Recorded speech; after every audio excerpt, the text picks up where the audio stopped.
Welcome to yet another exciting episode of your show, Sports Business with Zvenyika, where we try to understand the business transactions that take place in the world of sport. Nasi Trukumbare Mushamukuru, where we are joined by the popular boxer Alfonso Zvenyika, popularly known as Mosquito, the man who rose from street fighting, vachifighter yainzi wafa wafa, kusvika vasvika at the highest level of boxing, vaenda ku Commonwealth and a lot of other titles. He's a man who holds a lot of titles, and when you look at him, his stature doesn't tell you a lot, but kana vasvika patsivo munozongozvionera mega. Welcome to the show, Mr. Zvenyika. Thank you, Zvenyika. I think vanhu vangojaira kuti mosquito ndo rinozikanwa rekuti chero mwana muroad anongoziva kuti kuna mosquito. Ndoda kutoisa pachitupa iroro. Mada kutochinja chitupa. Kwakadiko kumbare? Kumbare is a blessed country. It's a blessed place. Nzvimbo isingararwe. You know, musha wembare unonakidza kuti there's a lot of business is happening in Mbare. Yes. You see, munhu wese anotari kuvira kuzotsvaka basa anouya mumbare. Mbavha yese inotanga kuba inouya mumbare. Munhu wese anoda kuti achinzenza anouya mumbare. Munhu wese anoda kutanga kurarama upenyu hunoendeka hunooneka kuti upenyu hwakanaka anouya mumbare. Saka Mbare it's a nice place. It's a Hollywood of Zimbabwe. Aiwa, mazvinzwira hanzi it's a Hollywood of Zimbabwe. So getting down to business, vanhu vangada kuziva kuti anombonzi Mosquito ndiani. Imimi takambonzwa kunzi kudhara maitoita zve-street fighting, muchifighta inonzi wafa wafa. Maybe mukatitsanangurirawo kuti anombonzi Mosquito uyu akabva nekupi, makambozvarirwa kupi, mukakurira kupi, and how did you end up as a professional boxer? Thank you very much. Zvenyika Alfonso, nicknamed Mosquito, was born in Mbare. Akazvarirwa pa 176 Mushongandebhuoko Pamba. Ndikazoenda kuchipatara ndabuda mudumbu raamai. Ari iyezve mwana wekupedzisira mumhuri yekuAlfonso. Ndiri gotwe. Yanga ine vana vangani muri? Muri yanga ine vana 8 kids. Saka tifamba nekudaro Mosquito akazikanwa nenhaurwa dzekuti vakuru vanoti yange iri nhumbu here kana kuti I don't know how they call it, but inini ndanga ndiri munhu wekuti ndiri mwana mudiki at 5 years of age, ndaifamba nevanhu vahombe kudarika inini kwese kumashows ese aitwa ese independence. I was there at 5 years of age. That was 1980s. Murufaro mutanga tsingarari. We become like it. Tati vanhu vakuru because vanhu vandinawo indaingochengeta vasikana vavo. Saka inini we were like a mafia. At 5 years. Mama to security kuziya kuti baby rayo ndirani ndiri mukoma ndirani. Saka you know, so those guys, one way protector inini. One, why protect vasikana vavo. Two, they didn't want even kuti ndikanganiswa. Saka inini from that thing ndo pandakatanga kubuilda the confidence yekurwa. Why ndaiswera ndichiita zvinhu izvi? Because my mother wanted to educate me. Vaida kuti ndiende kuchikoro. Asi vanga vasinawo mari yekuti ndiende kuchikoro. There's one scenario yakaitika yekuti amai vangu vakanitsvagira nzvimbo yegrade 1 paSt Michael. That was 1986.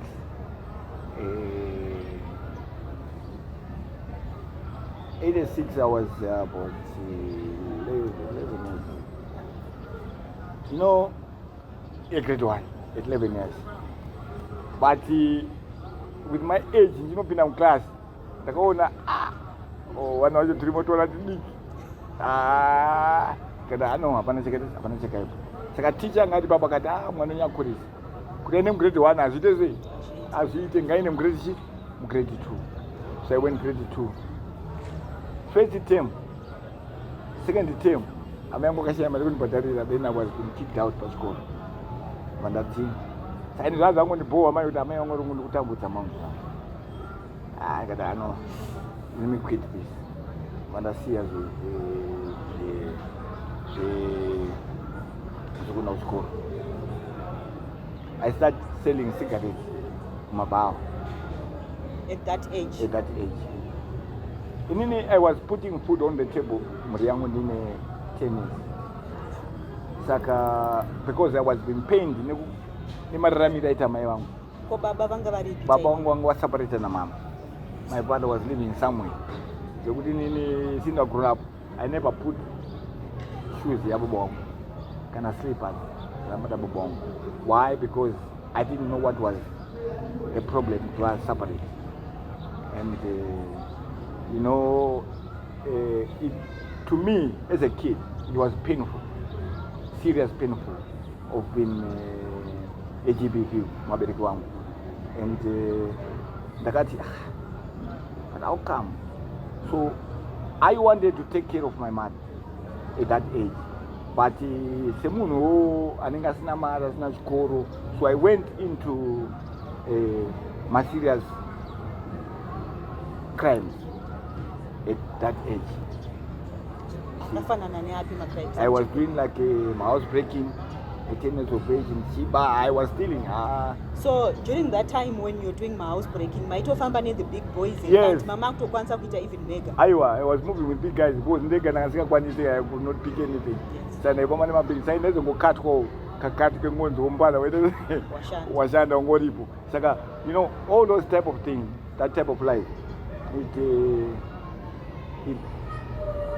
By that time, I was not listening to my heart or to anyone, because those people wanga vanishika food hata mzimba zao vaidya say inini mkomo wangu taitoti one day kana zvanyasonesa vamwana tozati vana vari kudya nenyama tainotema bora kana yavanoti tsine bonongwerera kwamukwiso kwatoti kwamukwiso kuzasi taitona chinotema bora tobika tongobhoilisa kuisa sauti takutodya nemukomo wangu. Because when my mother and my father separated out, the life to us was so tough.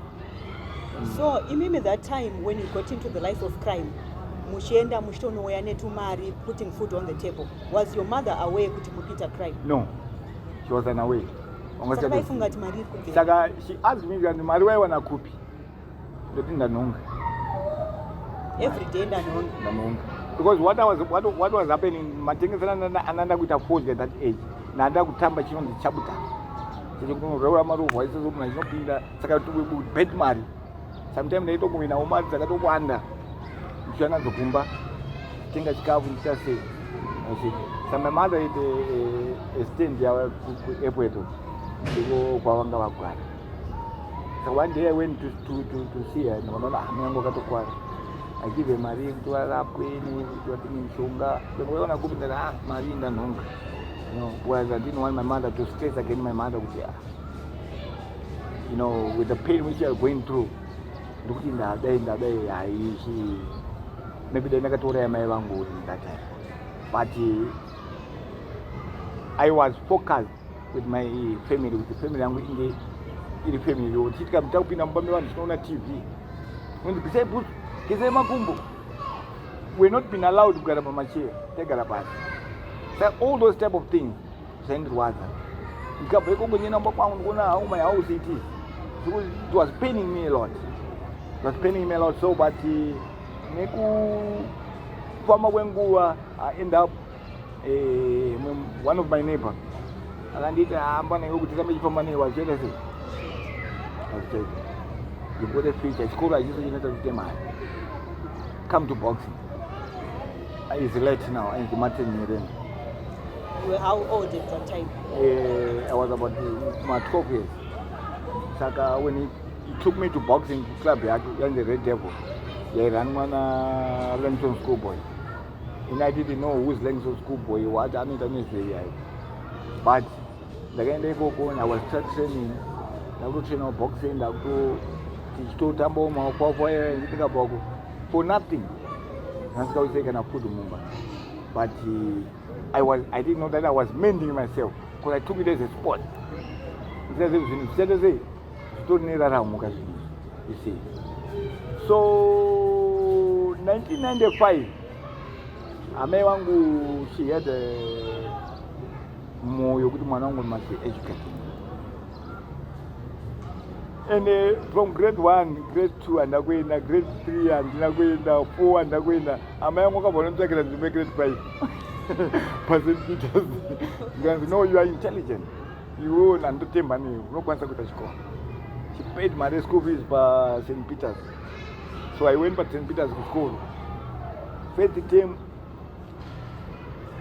in the second term, I'm going to go to Maria. Chinese. Mama. Just quit. I'm concentrating in boxing. Sure, but it was pain to my mother which I was given. But at the same time, ndakangoti Mwari ndimunoziva. So I quit school. I started concentrating in boxing throughout. Ndakatanga kutamba amateur fights zangu ndichitowinawo. So the other fight andakanotamba at that age when I was young, amai wangu wanga vari muchipatara. She was poisoned, wanga poisoned. Wanga chimwado. Vatoko Arara hospital vari mu C7 somewhere there. Anosvika koko ndavaona mama ndakunda kutournament what was that. I mwana wangu no. I won the fight. And I put a certificate. But then I ndabva kumani chimhanya ndakapfeka vest kuenda kuArara hospital kuratidza mai vangu kuti mama I made it, I did it. So and she was happy. And after 2-3 days vakabudiswa chipatara nguva yapfumba. So when she came home after a week or some 2 weeks somewhere there, vakabva vatanga kurwara serious. Vari murume yavo yararama. Saka, you know, inini ndasikanotamba because my mother was like a friend kwandiri. I would stay, I just stay, you know, she always be with me. So I didn't want to leave my mother because it was pain kwandiri kuti amai wangu vari kurwara, so who's going to take care of me? But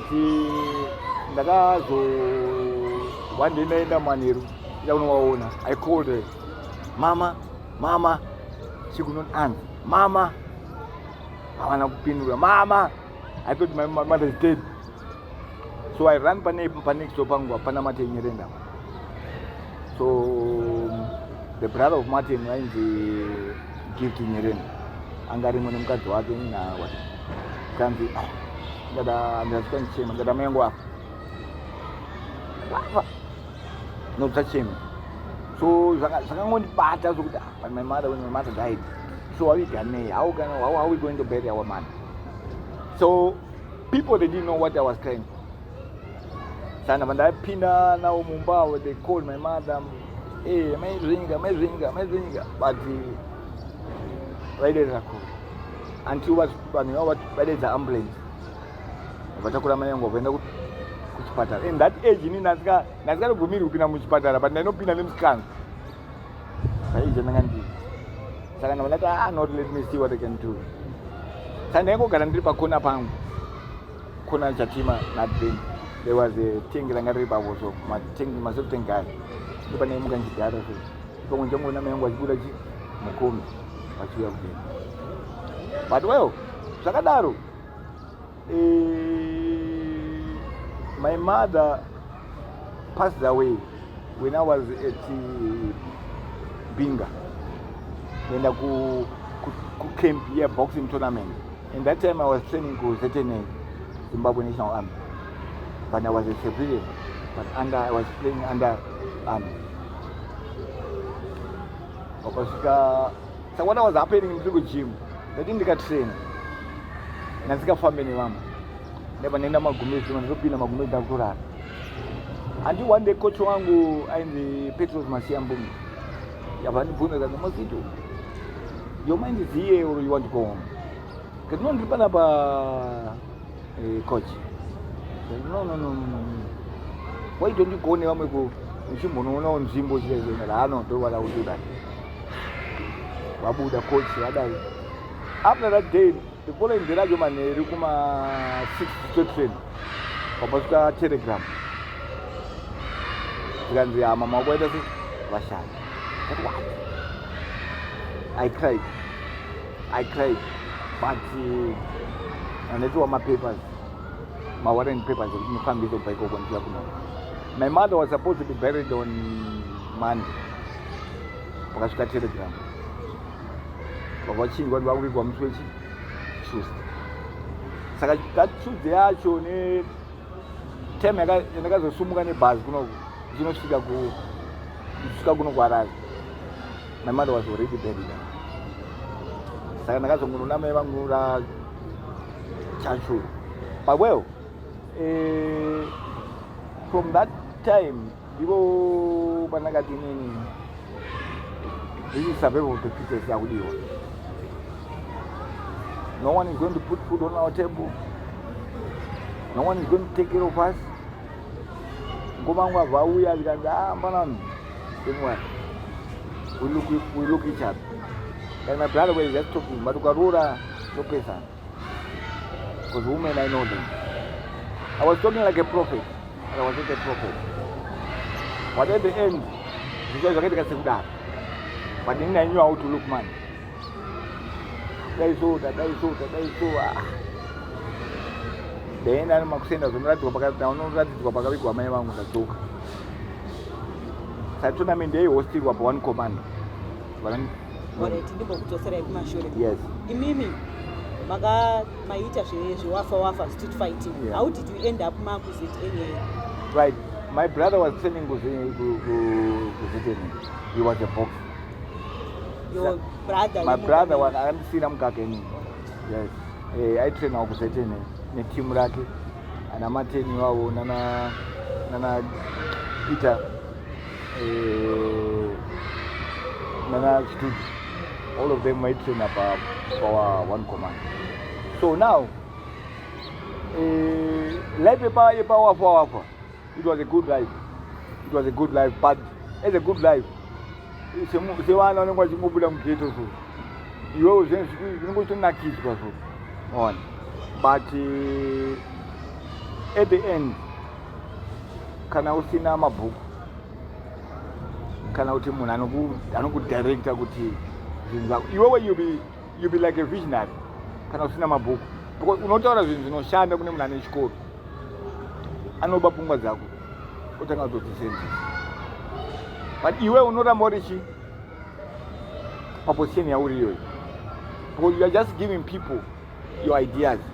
And my idea, you don't want to tell about the people that will steal your ideas. Saka after Mama Washaya, Matokera was a TNA. And now I went to Zvenyika and Kabanatamba fight and Nakatamba, the Banda winner. I came back home. Nakaturangu warefu kuti kangarwe mchembero wangu. My man, time. So kuti pese pandaimukira ndengochema chitanga kufunga kuti faita sei. Then my father came back. One of the mama was it? Osha. Nemkadzi wawe gara naye ikoko. And she was sick as well. When I had him back. When mukadzi yabamba paipaya. Mukadzi angachirwara zimari kuti nendo chipatara and I was a kid, didn't understand, could not even understand what to do. But hama dzemukadzi wabobongo dzakabva dzikatora mukadzi wabobongo wabvenda naye kumusha kwawo ndokwakazonisha iji. Then our father mukadzi achinoshaya wachinoligwako baba wangu okunoku mangoti that was na December 1993 December baba wangu ndopoketa se wakashaya. Now, what can I do? I went to my manager, my former manager, but he was my manager at that time, Mr. Stalin Mauman. ndinara kapa ndakasvika kumba kwavo iwo was not around, vanga vabuda vaenda kuuk. So he helped me, avati kune mubana iye mune mushando wavo, anda enda naye kumba Mosquito itsotsi anogona da kurova mari, enda naye unoona kuti zvichiva zvaita sei ndozviri paground here kana kuti what. So I went with the guys vauya kumba vaona zvichiva ndezvi, that was on the ground. Mubana ndo pakati pamari chikafu, coffee to bury my father. Mana manya kutsvagawo twebhazi nechi wataina unoviga mundaraunda. Saka that was that for that time. Then in Mimi you end up now a professional boxer.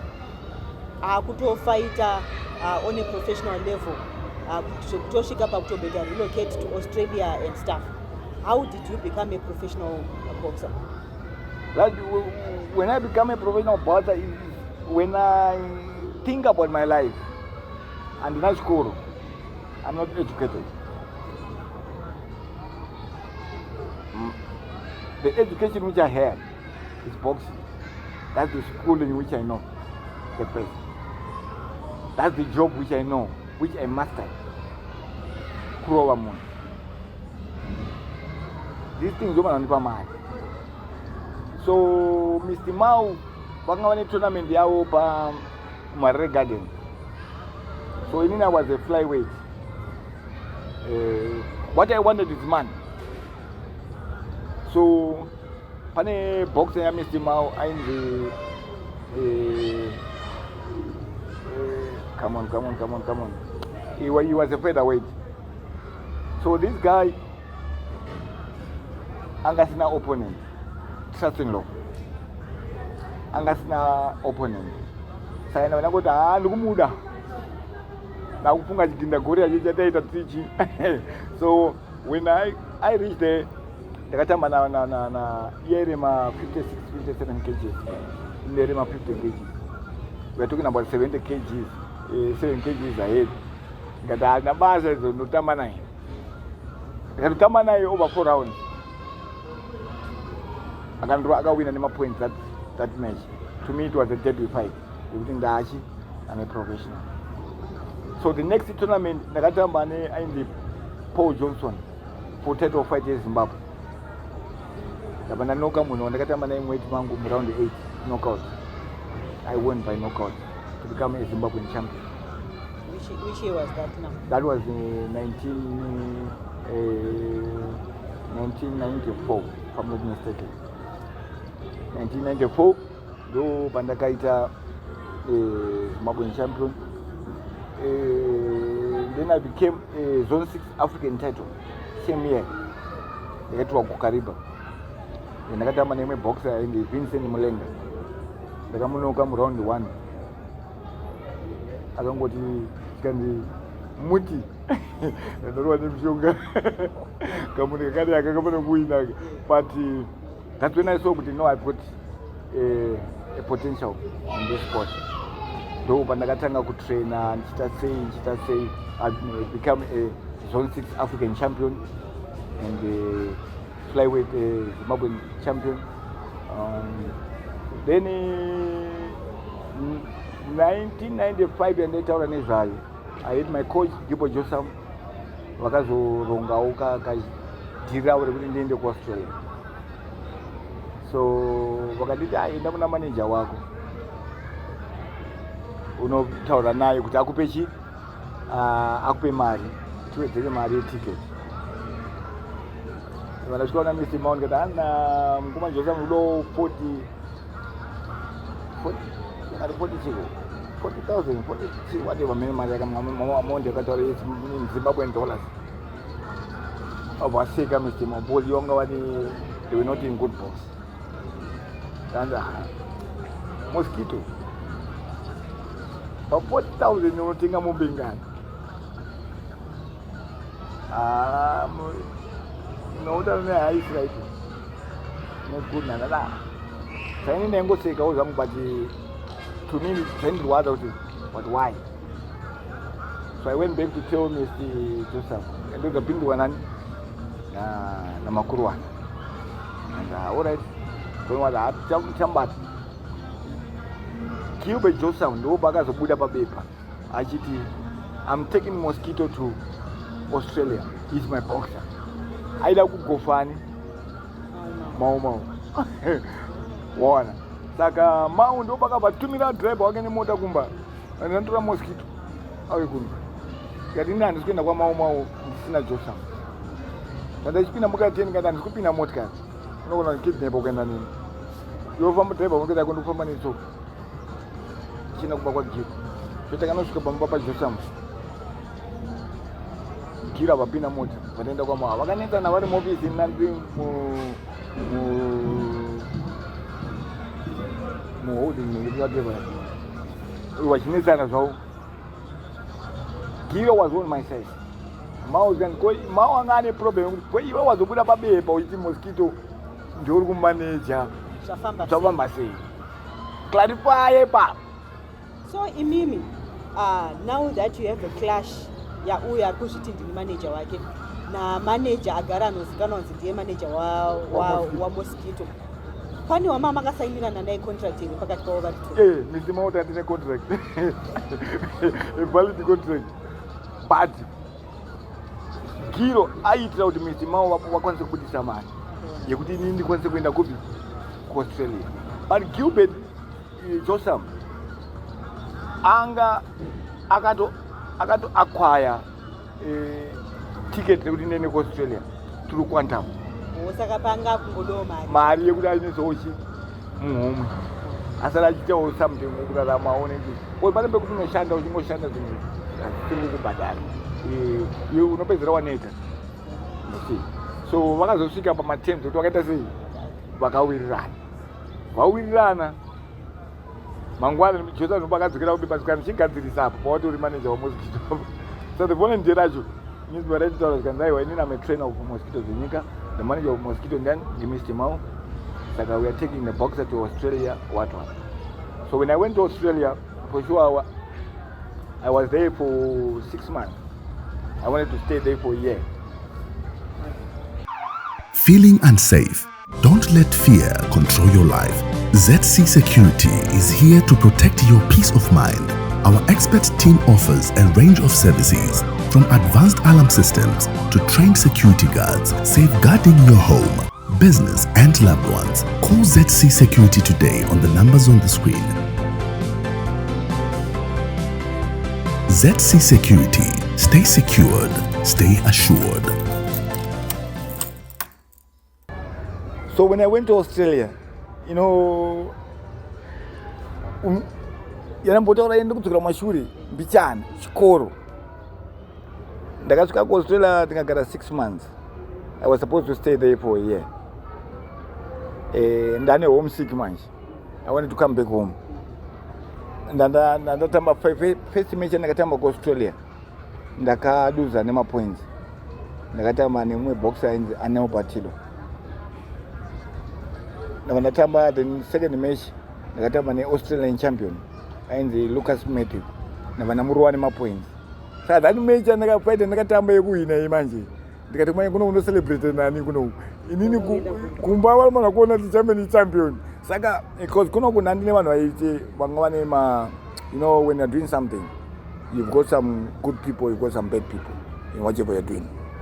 Saka ndaida kuti vaoneka pamunosefodya kuti aiwa mwana ane chipo chake. So I talked with the manager of Australia, John Middleton.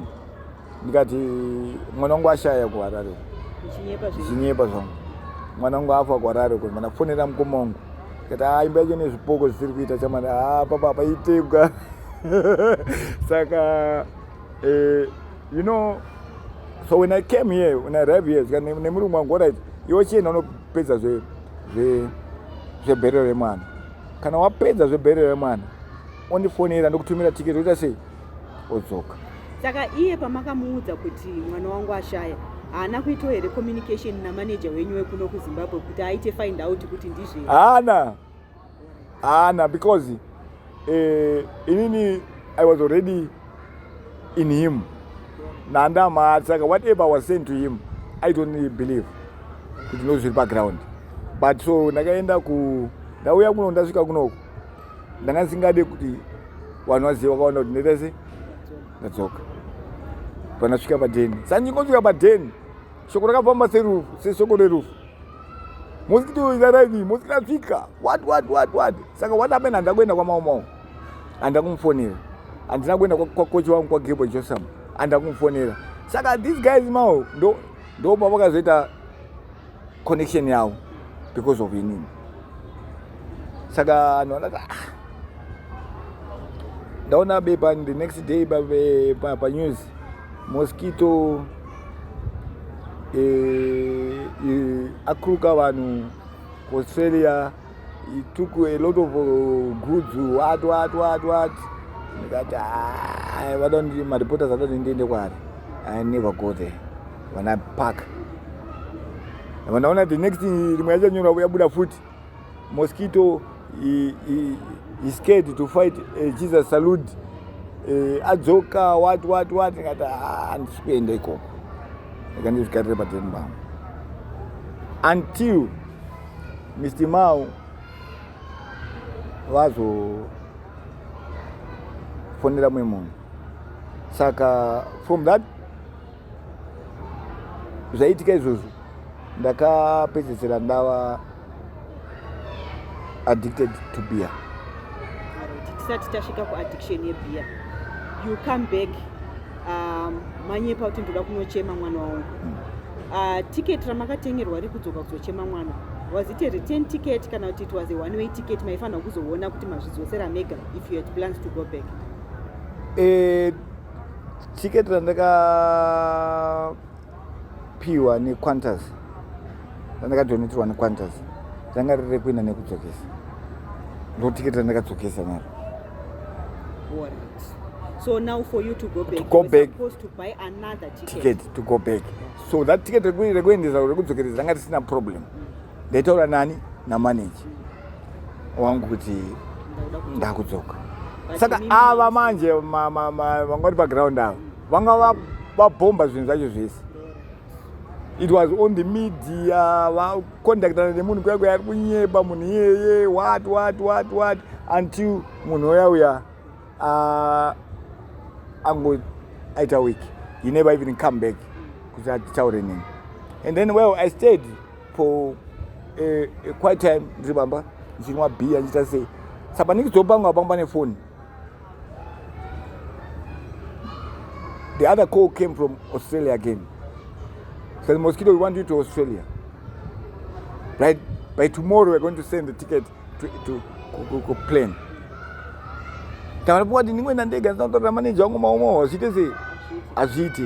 Okay, let me just locate to my manager. Banamu pa number za Mr. Mao. I don't know what Mr. Mao talked to the patient. The patient never came back. And I don't think it on go I don't know how much whatever they were doing. But so I started drinking beer too much. I burned all my boxing kit. My boots, boxing, my short, everything. Kupisa ni moto. I didn't want to see what boxing is all about. I didn't want to hear about boxing. So one of my friends, and the fellow no sink. Pakasvika nito pisa zvenizo. Akapa saka pane boots dzanasanda pisa. Abadzitora ni short rim. Neta kanda 114. Abadzitora kaenda nazvo. So ndichitobva kubhawa kwandaitobva kunomwa beer ndakanodhakwa.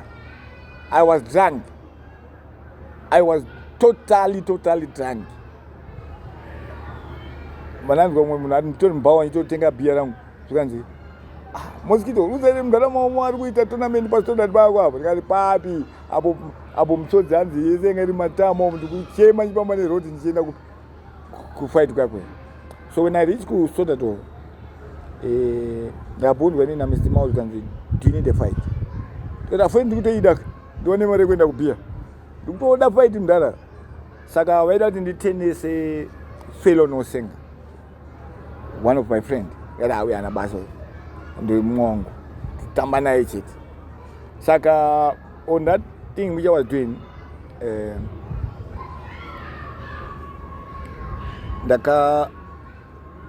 ndakunotora ndichiti ndikunotora zvinhu zvekutambisa boxing, then notora tumasvoto tunomwe mukati tatwe ndokanoiti kaboxing shoti kana ndamhanyira kumba kunotora kuti ndikapfeke nditambe muringi imomene. So the moment ndakanosvika pa10 apana mhanya ndichienda ndichibva patraining, ndasvika pane imwe kona inonzi madzima ndava ndavomit bheri rimwe risira bretesi parabuda pana mhanya kuenda kumba ndisweta ndimotatarika ndikuenda chete.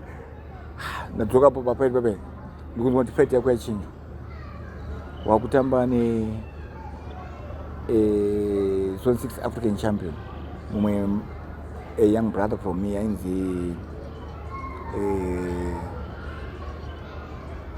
come on. He died in South Africa, that guy. I'll tell you the name, it comes right now. That guy in the one wakutamba name nani ngirikini. Kena andikutomuda tekena nchitomuda imuda ndikutamba naye yetononoka pa ndikutoda. Saka with the drunk I was, saka nengotaura zvese zvanoita kungotaura panguva yacho, but vanhu vaindityira, pandakauti I'll fight him.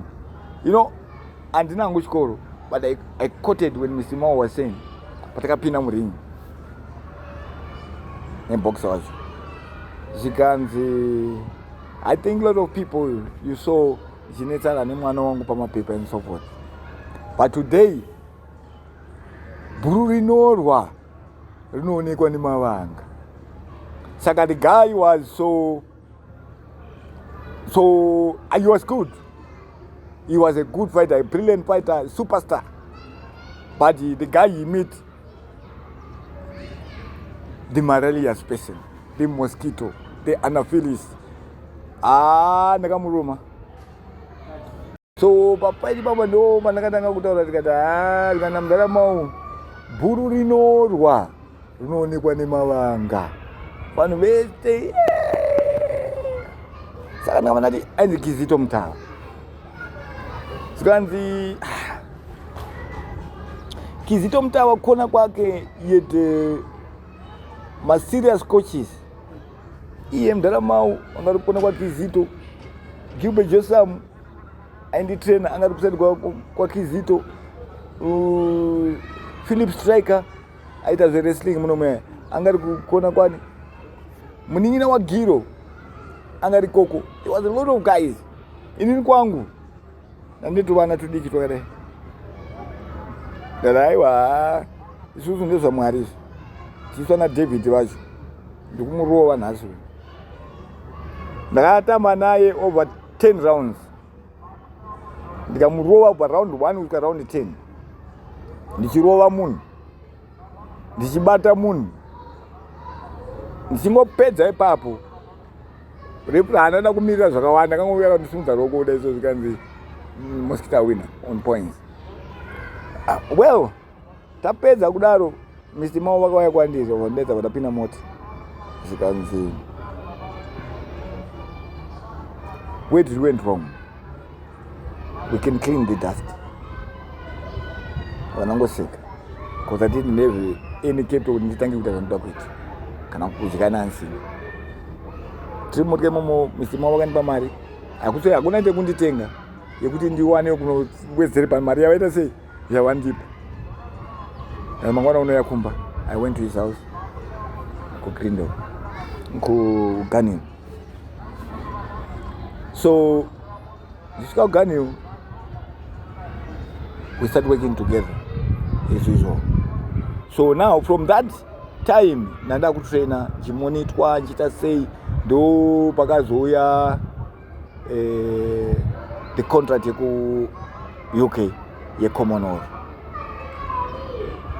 zvikanzi tine fight yeCommonwealth. Saka ndogara kumba kwa Mr. Mao. Yes. Saka chitorwa nemukari chinosiiwa kulake uku makuseni, yongondidhamba ikoko ndotoiya kutodzoka nemota isu tobva ikoko tichimhanya kona ndega nemaboxers akatanga tinawo pamba papo todzoka tichimhanya netsoka. Saka to me zvakandipa motive because kwandiri zvanga zviri mandiri zvanga zvisingandirwadzi because I love to train. Yes. And looking at your journey now, pazobuda contract yeku Commonwealth, muri munhamboenda kanoita 6 months ari Australia. Now you are being called for my professional fights.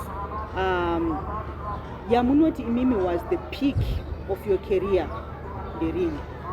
Ndoye Commonwealth ndo yakatata nyika niyo nyika mangu wandiziye kuti kune munhu anonzi Mosquito, because when I went to Australia, to UK, I saw and I conquered.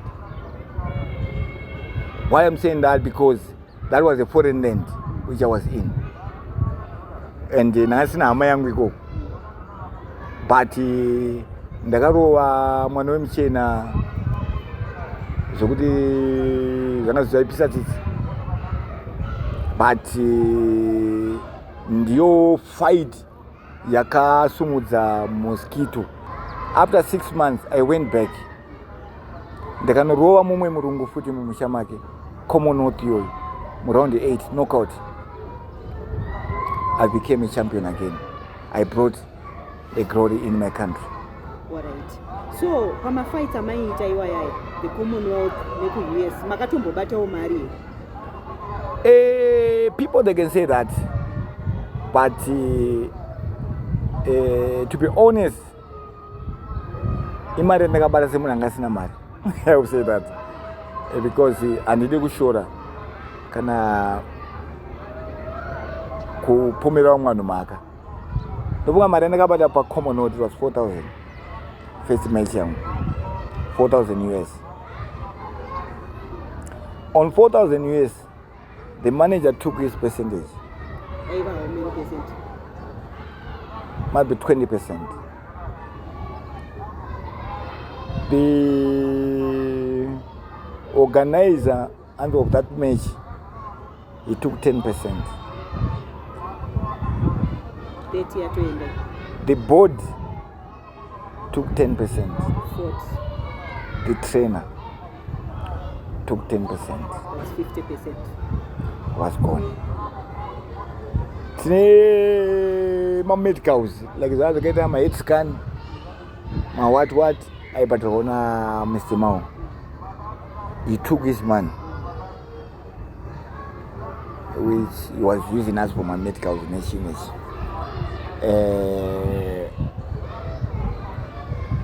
That's, I don't even know how much I get, but it's in like a champion now.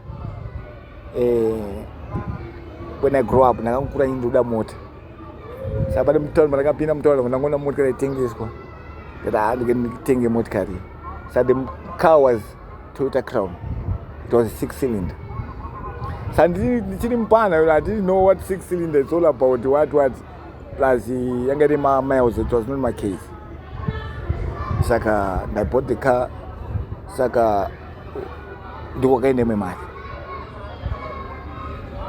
But most of the money, you spend, here and there, because but I didn't have what I had. But I had people in my heart. Even now,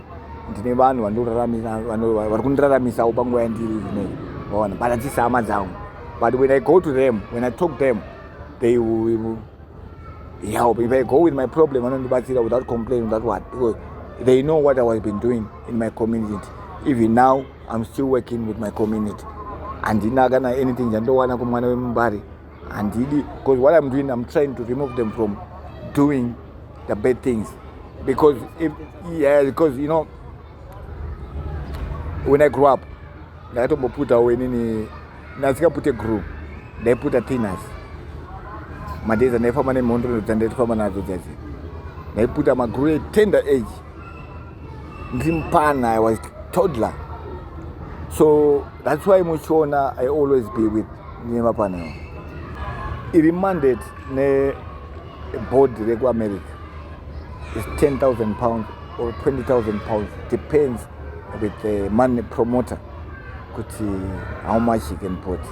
Alright. Saka, do you feel that time ya my fighter you're being taken advantage of my biro man? But any pointers kuti vekuno ndo vaikubira here kana kuti the organizers veikoko, the promoters veikoko? I would just say the middlemen. Because there's no way when we cook about only beer. Because in America they don't give a boxer man. One to manager and then also distributor Mariaka Chikupa. Saka, I hope it is something which happened on that thing. Alright, but throughout the years, did you at some point maybe have a conversation with your former holders, your former bosses, handlers, kuti maybe mumbonzwisiswa kuti maridzi zvaimbonyadzofamba se just a reflection? Of course, yes, hapana pamuchaiwana izvizvi, but just having conversation, because clearly when on this day you go back to Meta kuda kunosecha kuti ma-Commonwealth fighters ari kumbopiwa mari, it means you never got closure. You are still a bit bitter about what happened then. Yeah, my life, since I was born, it was bitter. Because people, they take advantage of another person. If you don't know who you are, people don't use you like a chewing gum, like a bubble gum. The moment they finish using you, they'll drop you. So that's something which I learned since I was a kid. Because these days I need to flow like a water. Mbura manikize kuda unopinda nepapo. Mbura imanikize, when you take a water to put it in the bottle, it will become a bottle. Ukatora mbura ukaisa teapot, you know a teapot. If you took water to put it in the cup, you know change out the cup. Saka, you flow like that. Saka, because to fight other people, because this is it happens many years ago, and to make matters worse is like, when you need to talk about the old things, it like right now I'm around now 50 years ago, and then ndinova stroke kujifunga nezinto zakatika kudara. To me, it doesn't make sense. And for now, I think what I need to focus on, or what I need to think on, is the word. I did what I did when I was a baby, when I was a kid. But now, I just need to focus in the Almighty God. Yes. So throughout your career, to Mari Trace Makabata, the only thing that you managed to do was to buy motor in your crown. More than the Ida Neonanas.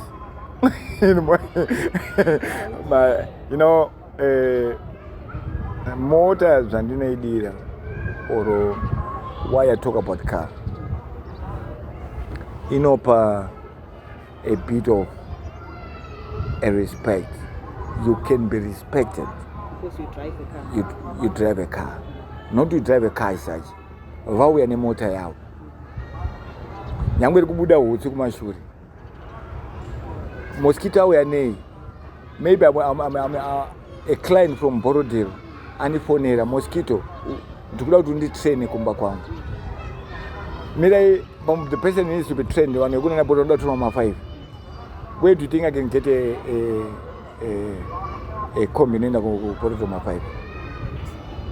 And tiri papo muri munhu akaita mbiri akabuda muma newspaper ezvinezvi literally everyone knows kuti kune munhu anonzi Mosquito.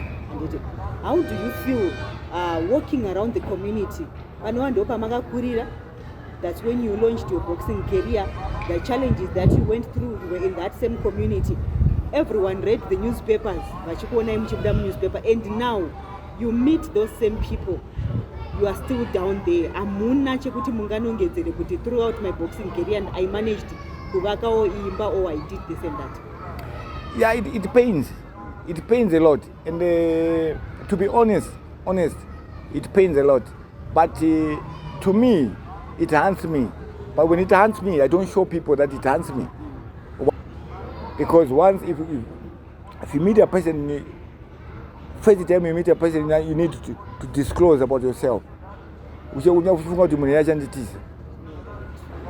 because you're putting more problem. Maybe here he's got more problem than your problem. No matter he's got cars, he's got money, he's got what. But one of the days, anakushiba. So you end up being like that. And kufunga zvakaitika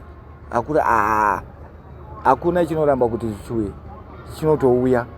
And how I was been spending my money,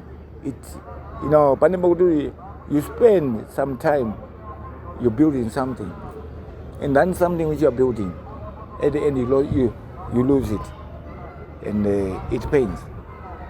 Yeah. There is a time when you go through media stuff, pane time irikuratidza kuti makazobengemana Gilbert Minutes as your manager. Zvakafamba sei? Mabva sei kuna Mau, masvika sei kuna Gilbert?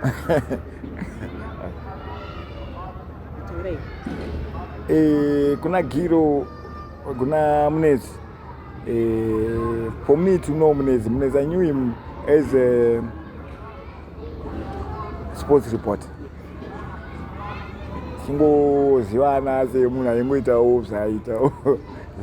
So, but there's a time when I was incarcerated, when I was imprisoned.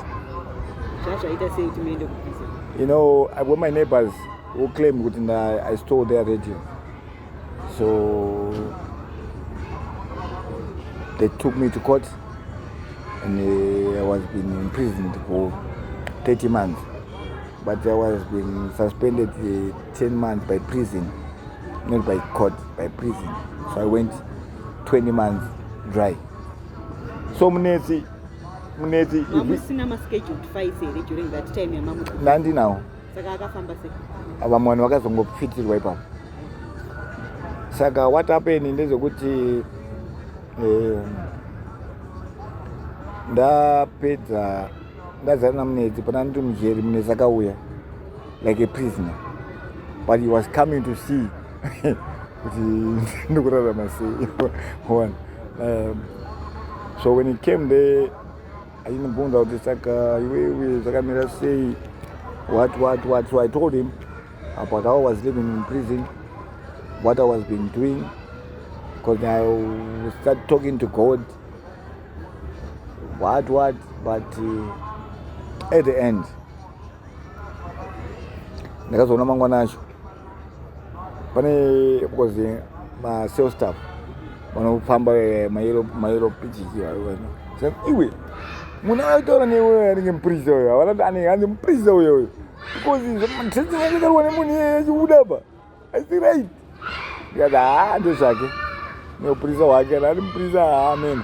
Saka what happened ndakazoti uri mupresande ndananzwa nevakuru vejenda daizwa kumaofisi says Monty the late ndiko wakutaura nemamedia paunokuenda kumabasa kwenzoko ndikati anambotaura nemedia kana sezvanzi anondikwadhira jeri. I was talking to people outside there. Yadikani ndinoziva kuti ndakataura nemunhu akapinda muno munyaya dzekutorera anonzi nengi. I never talked to anyone. Ndada tochinjwa prison ndakuda kuendeswa kuchaogona hapana, but Mrs. Monty stayed with me. He depended me to ndakapedzera prison yangu pa Central. So that was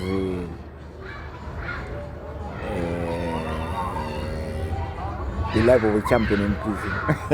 Because once you are in prison, you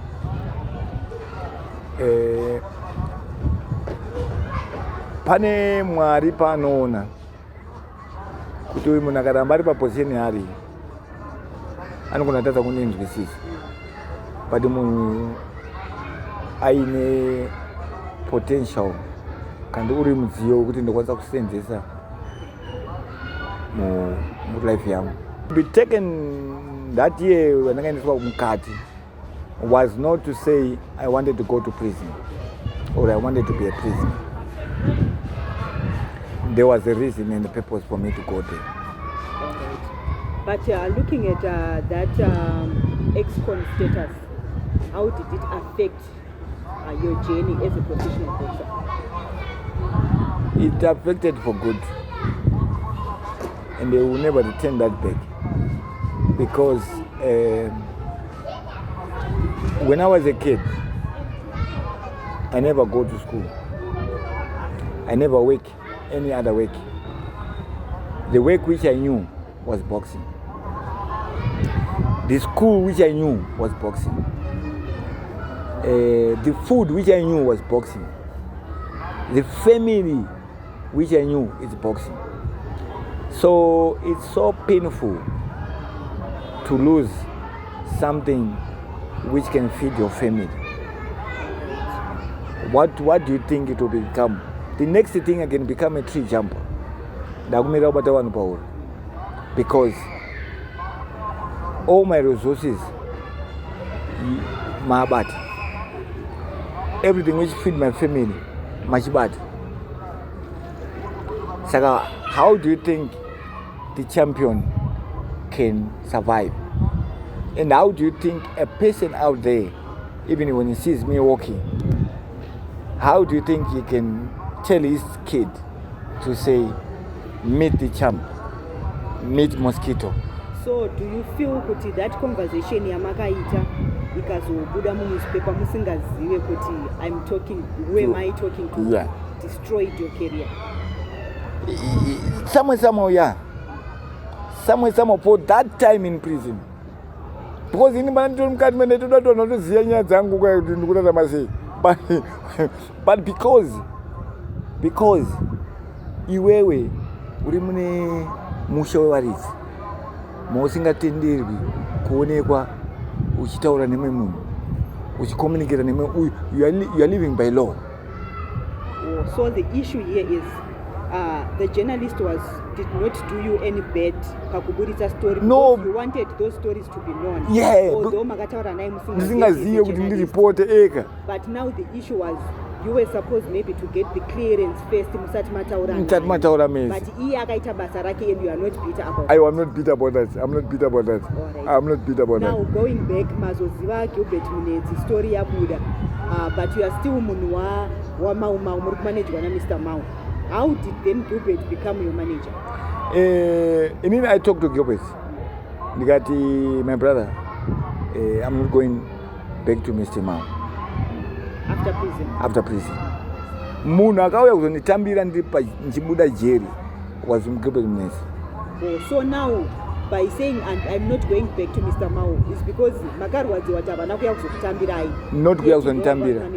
He never even came to visit me when I was in prison for the past of 1 year, 8 months, 20 months.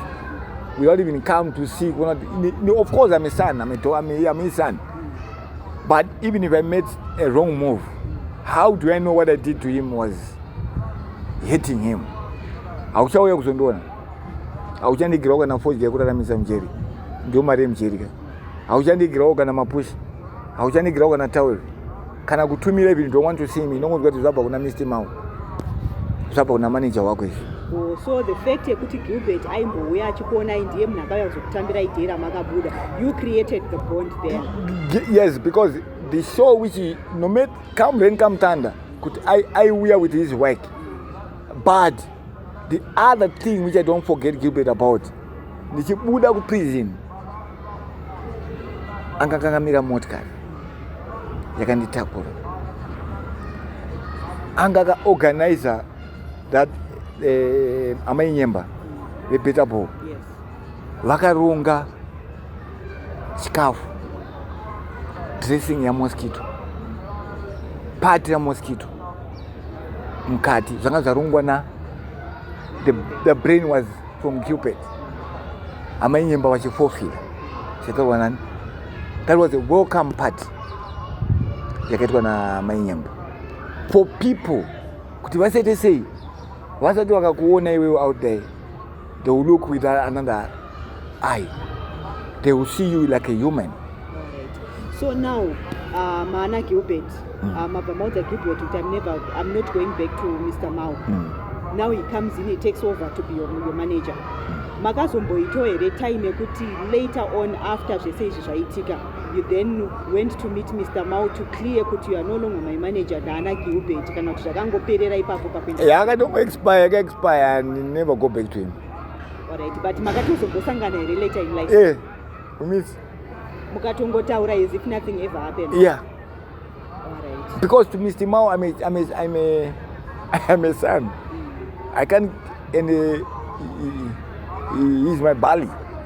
I don't need to put him on pressure of what, but that guy is more educated than he's got more talking, he's got more chirungu. Not what chirungu, hey, what do you think you want to ask him, Mosquito?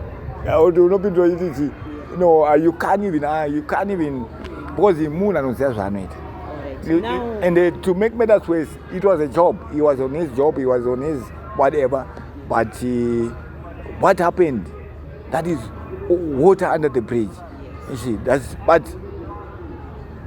That's why my son, I don't want him to be managed with anyone in Zimbabwe. Fight. If they want to give him fight, if they don't want, but I don't want my kid to die like me. I don't want my kid to fall in the pit which I fall in. Yes. So now you are being managed by Gilbert, whom you knew as a sports reporter. What role did he play in resuscitating career Yenu from an ex-con back into the fighting ring, into the boxing ring? Yeah, Mr. Mnetzi, he organized a big fight. My fight I got to go. Yes. Murewa, I went to fight.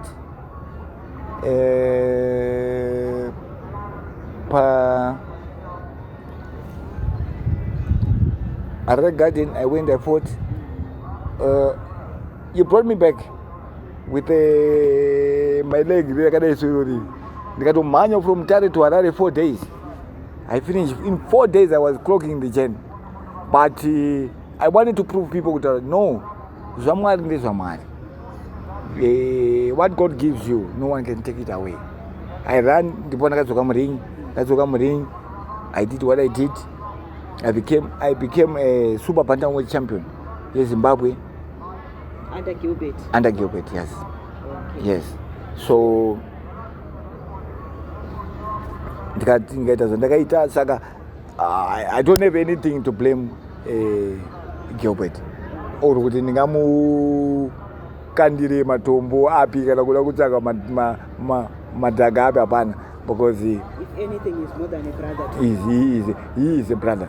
Okay. A real brother. Then there is this time during throughout this journey, and napandanzwa muchitaura nyaya dzekuti ndakazorora at this stage. At what stage did you have your first wife?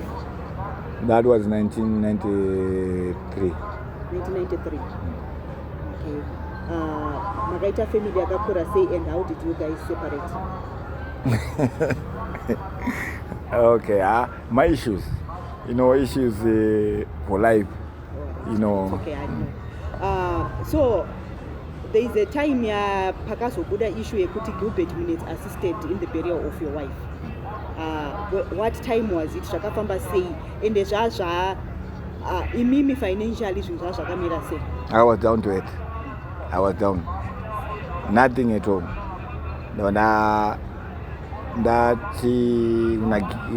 I went to his work. I went to his work. That was in 2007. 2007, yeah. 2009, I think.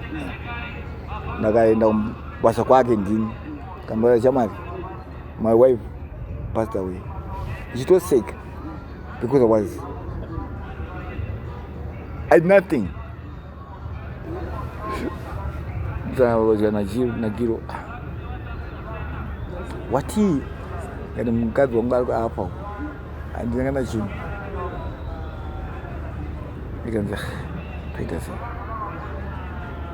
But Gilbert,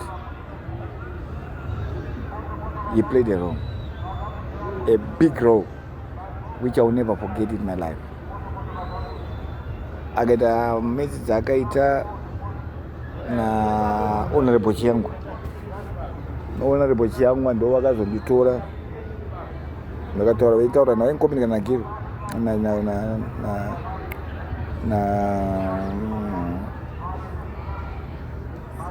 na before I went there mukadzi wangu ndakarwara inini karwara. I went to meet one boxer on that trainer mpata murungu anonzi Wesley Magdad panashot up. So when I went to the kwasa kwake kamtora kachawan, my wife, she's very sick, ill. And what? That, even when you're talking like this, you can hear the word Rutoti is normal. So the guy abanitora, Mira and busy bus. He finished his work come around past 5. But Abuda ni mukari yake. Wataenda pa kuangone mkazi wangu. We took our wife. Chila kumenisa pa laboratory pa food in somewhere unana eat food. Ma doctors no pangari pa ma strike. So nende kupata nyatwa. Yaro wa motkari mbona nimba na yego ndio kupata nyatwa. Ma doctors were not there. So nende ku Wilkins. Yaro wa motkari ndi so ku Wilkins. Pa Wilkins ikanza ende pa Nazareth. Kanzi Harare Hospital. So she knows you Harare Hospital. My wife died 3 months kutende papa. Ato msuroka ngatu pa makupa panga. Chibula baba njino biza msuro njisa bazi nuko munarishi. Wesley chibula chino tasama chino nana ne manesi pa sisters ayani ngari pa doa. Kuti bawe ne chibedu atakure munhu. Saka what they do antanga bawe mbovheneka munhu ka. So munhu anani. Said I was not talking because I had depression. I can say murumu wacho ndawe. Apa notaura vatora mbona zvanchuya kuno kuiwa. Vantaura mbona murumu wacho kanga she is normal. Sama kuita makutora mukari makananga pa police station Bambari. Tenda Bambari katwa akutora yoma tenda Bambari kwa kwetu. Unafika Bambari. Ndasika Bambari kwa kwetu unoti tukutora ma condition. Ndopakatanga tola nyaya pala. But when you realized kuti munhu akasisina. So I phoned my friend. One friend of mine in Denver, Wayne. He's a colored guy. I said, this is what is there on the ground. Mukadzi wanga wananyi muktora tukulapo. She's no more tutupa Bambari police station in Wesley Magdad. And she made a pap. It is brother ngane pala. Mukati singo tumire mukare panowe. Ye pala. Yapatura mtumbi wa pamwe na mtumbi weka.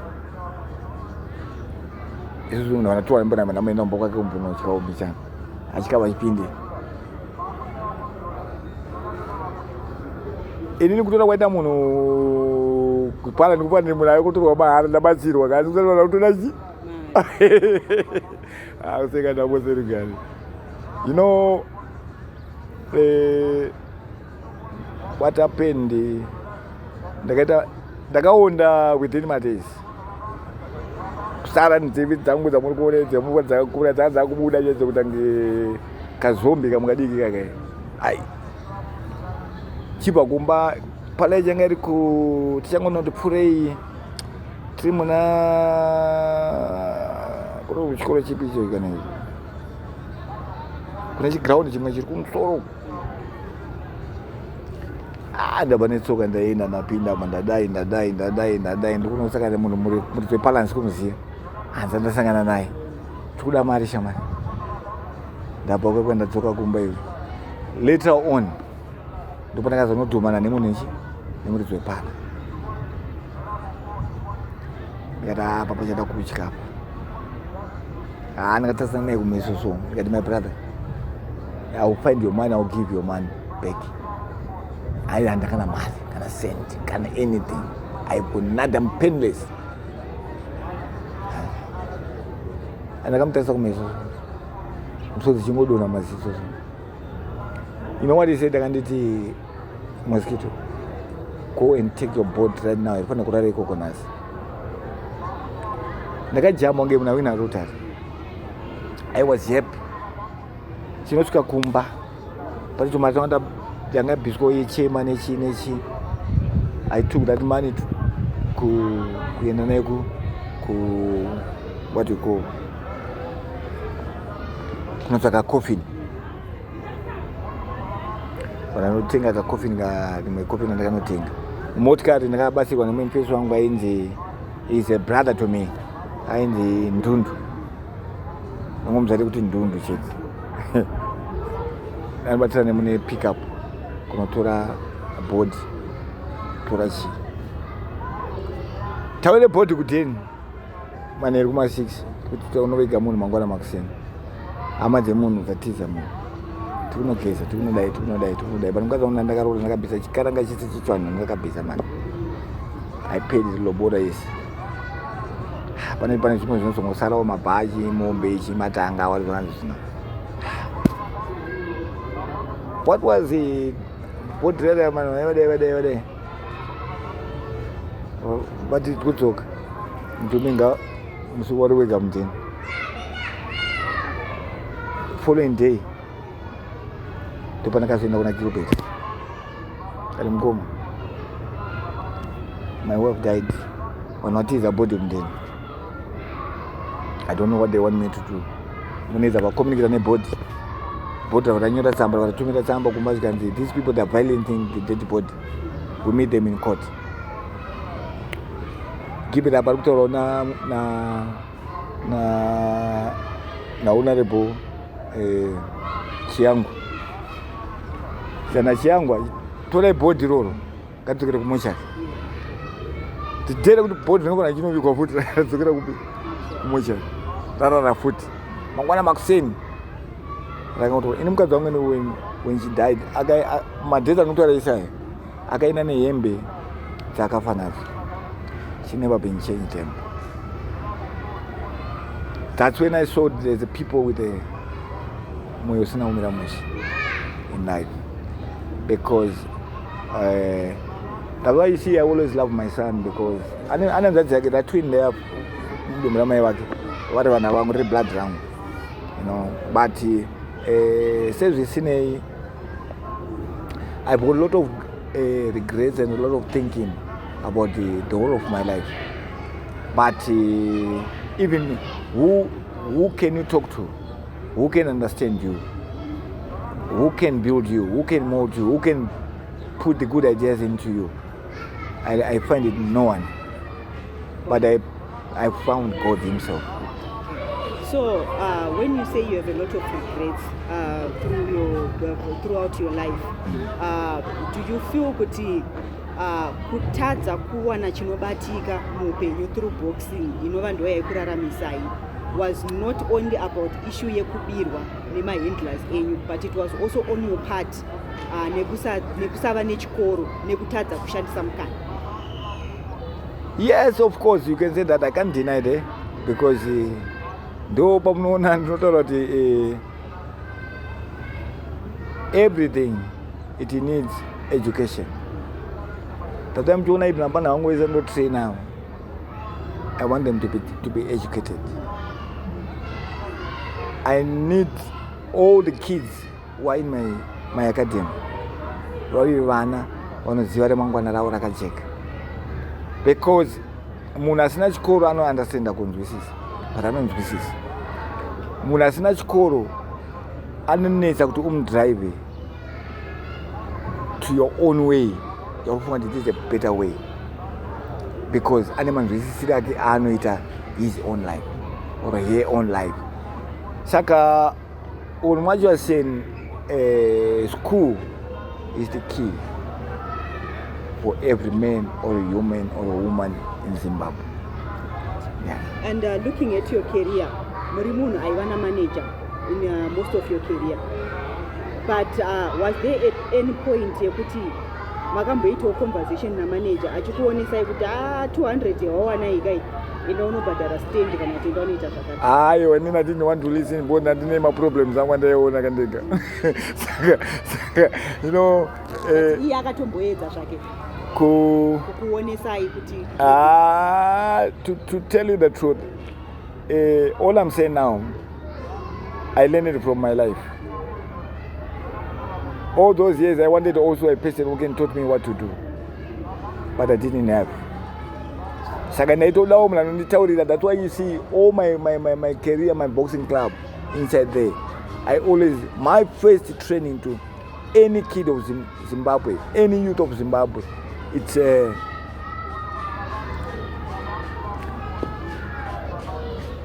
discipline. How to handle people in community, how to deal with situations in your own life, how to deal. Can I talk in my academic? Don't let me scoring. The good is about my life. Life I'm doing life being, but can I talk about academic? So I am a total no man. My willing people want to go but can my pastors you can call them. They don't need any man from us. Don't need this throw and angu zakata. Because andina chikoro chacho. Ndine chikoro cheupenyu wangu. Yes. And then academy yakamira sei, when did you establish the academy? Edezvezvi ine vana vangani? Vanhu vari mustable mangu izvezvi around kuma 68 for now. I opened my academy 2006. Pandakaita fight yangu ndakaita yekuBotswana yekuTanzania mini. Ndakangoenda ndisina kukliwa neport. Zvimsikanzwa. That's when Mr. Mdede was Registrar General, plus he was into board. He had a position in Boxing Board of Control. When I got there, I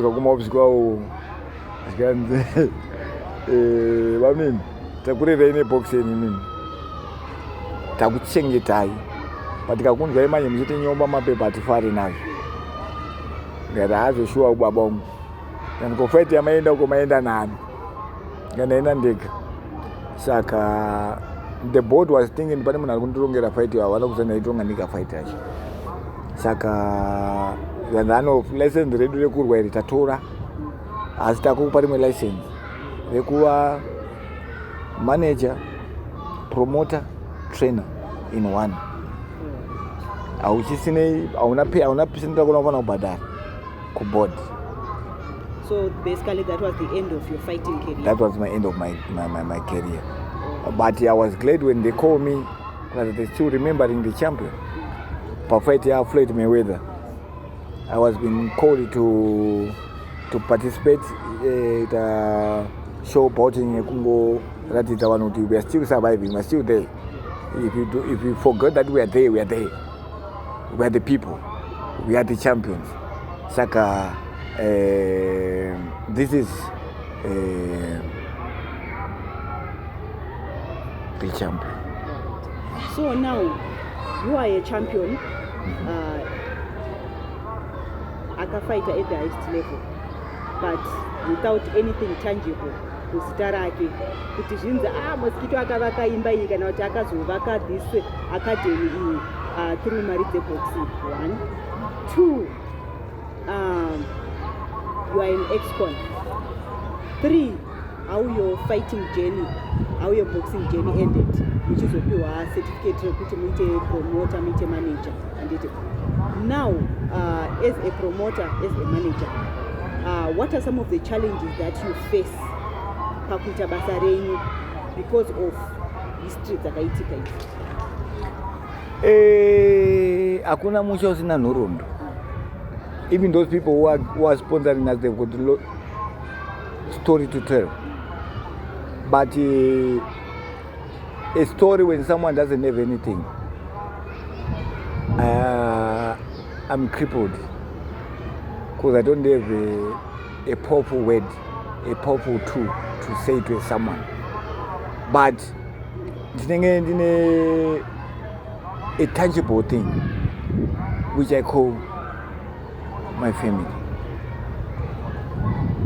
which I call my Lord Jesus Christ, of which those are something which I didn't remember or recall even when I was moving. It's marariko. But I saw that God is there and God is for real. Saka izvezvi amusangane here situation yeresistance yekuti pane vamwe vanhu vasingatodi kuassociata nemi because of that history? You know, I like that question. You know, there's a lot of people vasingatodi kusangana nemi vekuti ndikangosvika chete zita rangu, a lot of people they know it. If I'm there, they think kuti Mosquito kutora vanhu vese avo. They start throwing stones. Akapera uyu achisina chaanoita achisina chi. But it's not about only going to the ring. I've got the history. I've got the brand, which is there. Mosquito. It's a brand name. Why I'm saying it's a brand? Because since I was a kid, since my childhood, I was being called Mosquito up to now. And the Mosquito is someone who tolerates something which cannot anyone accept it or anyone cannot tolerate. But then I will tolerate that to say, no, this is my life. This is me. So people, when they look at me, they look to me like they're talking to and I appear to a person according to how you are seeing me, how you are judging me. Ukandituda wena uneni kupati zabona ndinoka kasuti kekupeka ukandongo wacha umbora ndo ainawo but kana kawena kona kakapeka so weka you can be shocked ngoba muna kuyebera vanhu ndane mari ukandikapeka casual yangu ndinazo zima casual and but they don't even invite Mosquito because even boxing board of control, they're doing their meetings out there. When we're going to a meeting, one in a invitation. I can't. No. I'm not just a kid. I'm not a kid who can just go there like now. Why they left me behind? Because they know the reasons. Signing to go not again. I see them America. Yeah. So when we look at your background as we wind up, when we look at your background, Mama was struggling to put food on the table. You were forced to step up and provide for her and for the family at a very young age, forcing you to get into crime. Do you feel kuti background yema challenges akadaro muchikura might have also contributed in you failing to invest throughout your boxing career? No, I didn't fail because of those things. My understanding was very hard to understand because I always carry my family first.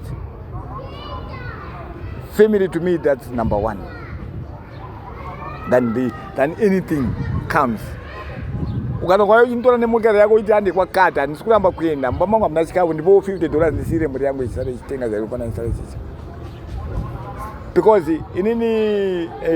I'm not a person who's a hard nut to crack, but I'm a hard nut to crack somehow. And for sure when I grew up I was a cookie because of my life. I was very naughty. But it's a no matter that no kubata kuyo wanayo. Tsaka business tsakanaka. But unalefa mana when po masense and because by the time nasina umurika zikatenga uchawatenga because I was a man of tea. I'm not tea yokupenda. Saka that's how it was. You see my days out. So contribution or what atanye beraneba. And a lot of people, they might talk a lot of things. Zukadai. No.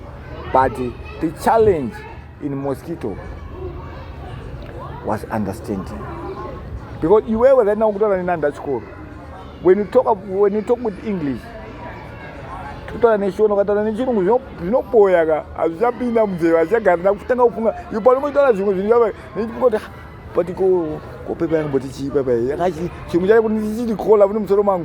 Azauya sanda kupisikana nepungwa dzangu ramana kusaka ndopindura njiti chipa pai nduti chiko pai andikona. But inini why I'm glad about myself, I just went into school to see and come out.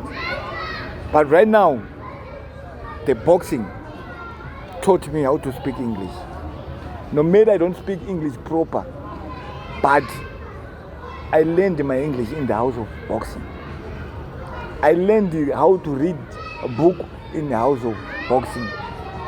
I learned how to understand the topic and book through the boxing. Ukanditora bhuku rerudo zvezvo ukandisira pa ndokona kutsenga mukamatadza kuti verenga. But ukandisira